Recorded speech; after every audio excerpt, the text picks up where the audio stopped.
sejati. Singkatnya, pengakuan sejati dari iman yang sah pada abad-abad pertama.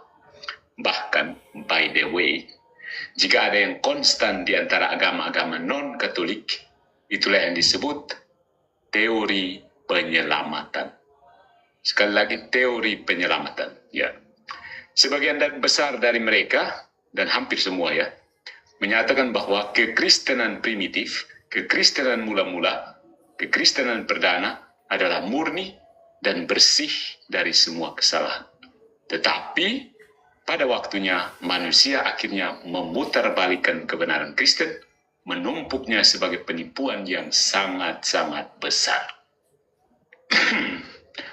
Orang Kristen sejati dalam terang pemikiran seperti ini menjadi orang yang mengatasi penipuan semacam itu. Jadi orang Kristen yang sejati itu seharusnya berusaha untuk mengatasi penipuan tersebut dan menemukan kembali kekristenan sejati dalam seluruh kemurnian dan kesederhanaannya. Ya, untuk agama-agama ini, Katolik hampir selalu bertanggung jawab atas kesalahan yang telah terakumulasi selama berabad-abad.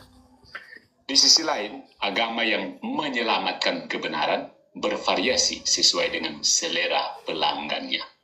Entah itu Lutheranisme, entah itu Calvinisme, entah itu Pentekostalisme, entah itu Spiritisme, dan lain-lain. Ya, jadi mereka mengklaim sebagai penemu kebenaran, penyelamat kebenaran. Nah, di satu sisi, bahkan agama-agama esoterik, teologi pembebasan sendiri, Freemasonry, dan ya sungguh luar biasa ya, Islam juga menganut teori penyelamatan ini. Teori penyelamatan sekali lagi. Jadi, alasan untuk menerima teori ini secara universal adalah kenyataan bahwa sangat sulit bagi manusia di hadapan ajaran-ajaran Yesus Kristus dan kekudusan yang mempesona dari orang-orang Kristen pertama untuk menyangkal validitas ajaran-ajaran itu atau keindahan kekudusan itu. Oleh karena itu, orang perlu percaya bahwa dalam beberapa cara mereka terkait dengan Yesus Kristus dan komunitas Kristen awal. Jadi, ada daya tarik yang begitu kuat dari Kristen primitif ini, sehingga setiap orang dengan segala macam cara mau mengaitkan diri, menghubungkan diri dengan kekristenan awal ini. Yesus Kristus dan komunitas Kristen awal. Meskipun atau jika tidak secara langsung. Dia orang mencari cara untuk berhubungan dengan gerejanya para rasul. Semua jenis denominasi, gitu. Semua ribuan denominasi. Tetapi sama halnya sangat sulit bagi kesombongan manusia untuk menerima bahwa kekristenan sejati ini ada memang, tidak tersentuh, untouchable. Itu adanya di dalam gereja Katolik. Kekristenan yang sejati itu adalah gereja Katolik sekarang ini. Menerima kenyataan ini bagi semua kelompok non-Katolik berarti menerima bahwa mereka salah dan bahwa mereka sering berperang melawan kekristenan sejati ini. Jadi mereka sulit menerima kenyataan seperti ini. Dan dengan cara seperti ini, teori penyelamatan adalah cara termudah bagi seorang non-Katolik untuk menganggap dirinya sebagai murid sejati Kristus tanpa harus mengakui kesalahan, heresi, dan bidat yang diakuinya. Jadi prinsip saya sudah menyelamatkan kamu yang salah. Ya. Nah, masalah mendasar dengan semua kelompok ini adalah bahwa ada tulisan-tulisan yang tidak terhitung banyaknya dari orang-orang Kristen mula-mula, dan melalui tulisan-tulisan inilah orang bisa mengetahui apa yang dipercayai dan tidak dipercayai oleh orang-orang Kristen mula-mula. Dan tulisan-tulisan ini adalah bom dahsyat yang meledakkan semua kelompok yang berani berpaling dari perahu Santo Petrus. Keluar dari perahunya Santo Petrus. Mereka dengan sungguh-sungguh, tulisan-tulisan ini dengan sungguh-sungguh membuktikan bahwa kekristenan awal tetap utuh dalam agama Katolik, dalam gereja Katolik.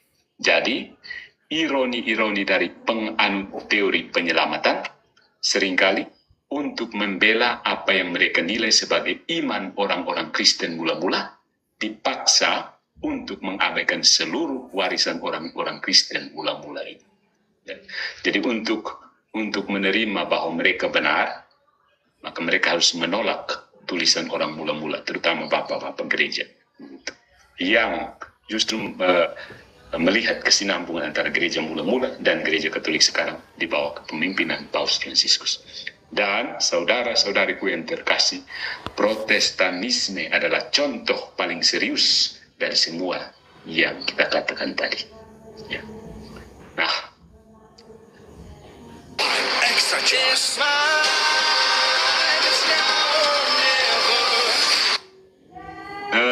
ada satu artikel yang berjudul How can Protestantism be a return to the origins of the faith?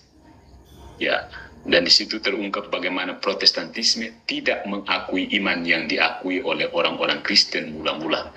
Iman mana yang mereka terima dari para rasul suci? Tidak.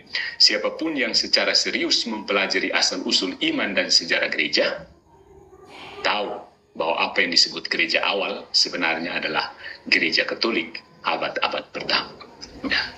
Nah, pada kesempatan perbincangan kita kali ini, kita mengajukan pertanyaan ini.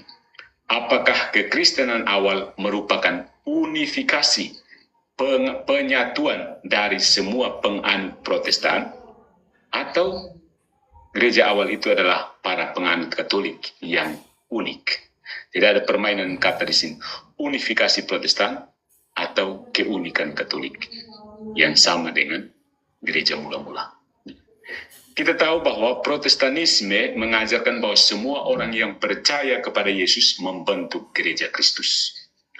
Dengan cara ini, tidak masalah jika orang percaya berasal dari The Assembly of God, apakah dia Lutheran, apakah dia Anglikan, apakah dia Saksi Yehova, dan lain-lain.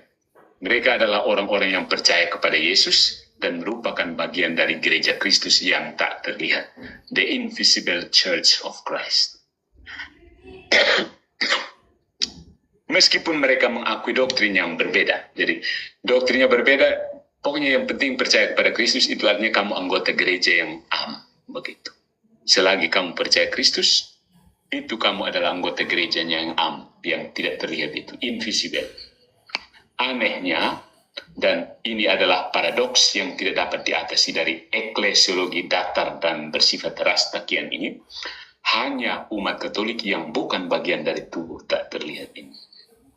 Dan mereka berprinsip bahwa semua orang yang percaya Kristus itu adalah anggota gereja yang dan mereka mati-matian protes kepada Katolik bahwa kamu salah, kamu sesat, kamu sebagainya. Bahkan jika kita orang Katolik mengakui Yesus Kristus adalah Tuhan alam semesta, mereka mengatakan kamu sesat, kamu menyembah patung, kamu menyembah paus, dan seterusnya. Padahal kalau yang lainnya doktrinnya berbeda, mereka terima saja. Aneh tapi nyata. Protestanisme seperti yang kita sadari adalah sesuatu yang sangat aneh, ya. Di sini penting kita tidak mengacaukan doktrin dengan disiplin.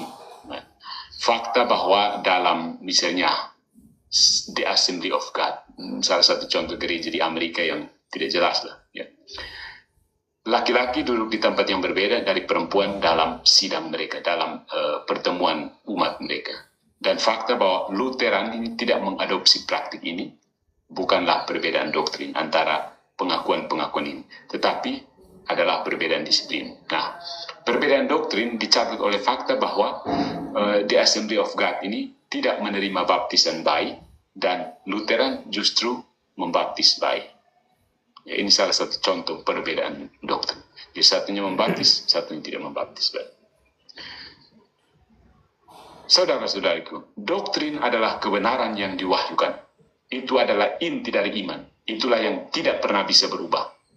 Disiplin adalah cara doktrin dijalani, dan itulah yang dapat berubah selama tidak melukai doktrin. Ya. Analisis menyeluruh tentang seperti apa masa lalu kekristenan, jika itu adalah Protestan, akan membutuhkan penulisan sebuah buku yang panjang, ya. Dengan pengandaian bahwa gereja mula-mula adalah Protestan, itu penjelasannya harus panjang lebar. Kenapa sampai mereka berubah-ubah begitu? Ya.